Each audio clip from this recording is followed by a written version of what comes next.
The purpose of this video is to give you a taste of Google Books so that you have a better understanding of how they can be a very useful research tool. Our sample question is, were there conspiracy theories about the causes of the Spanish flu?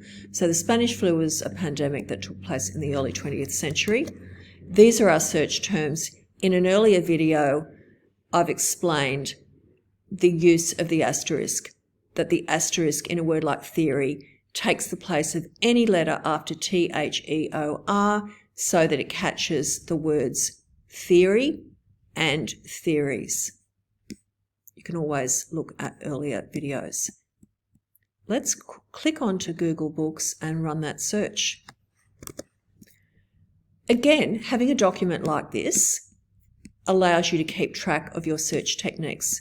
If we don't get good results, you can try new search terms below. You can track what you do and you can reflect on the success of your strategies later and become that process of reflection will help to make you a better researcher, and that is very important. That is the whole purpose of this course. Okay, here are our search terms.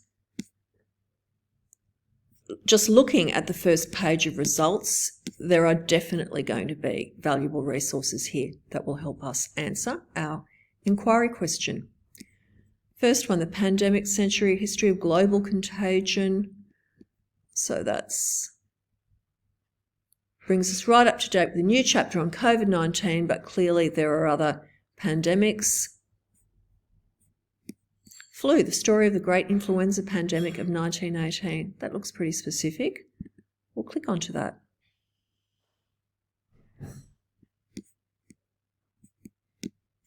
Okay, it's got all the reference details here that we would need for our reference list. Some pages, of course, are omitted from this book preview. From the perspective of the people who put Google Books on the Google platform so that people can access it, number one, they want you to buy the book. So they're only going to give you part of the book and they want you to desire more so that you'll pay. Number two, some people want people to become aware of their book. There are sections of the book that maybe other scholars might quote in their articles, and that is good for the careers of some academics. So they've got different reasons. But our purpose is always to get free information. Okay, we will, just to get a sense of how useful the information is, we'll do a search on the word Spanish.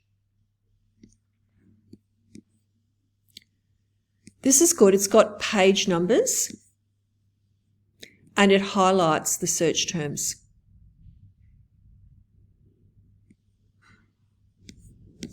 The language is quite accessible. That means that it is readily understood. It has the page numbers, and clicking onto that page gives us access to surrounding pages. That looks like a useful book. Back to the results page. The Great Influenza, the story of the deadliest pandemic. Okay, it seems to, just reading this, it seems to cover a few pandemics. Again, we've got the referencing information at the beginning. Oh, and we've got, just clicking onto those chapters. No, they don't seem to be links. They look like they are, but they're not. That's okay. So if we were to look up Spanish,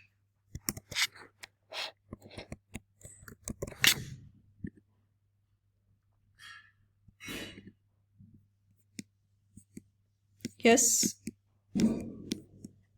similar to the last one.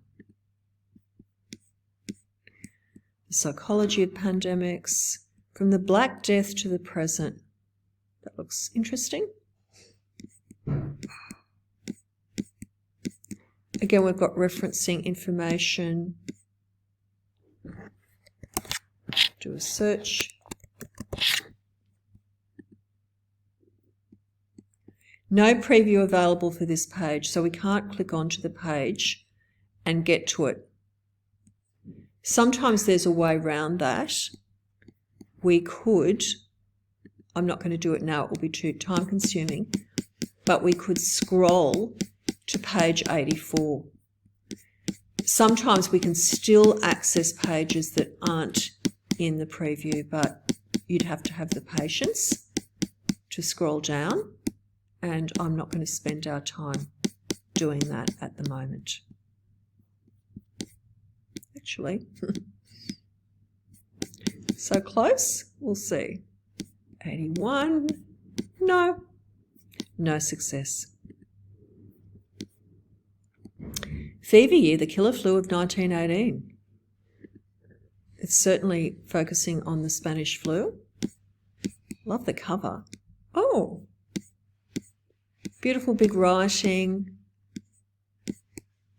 Information is readily understood. It's a graphic novel. This is a reminder that we can get information from Google Books that is readily understood. What a lovely graphic novel. 100 Years of Panic, Hysteria, and so on.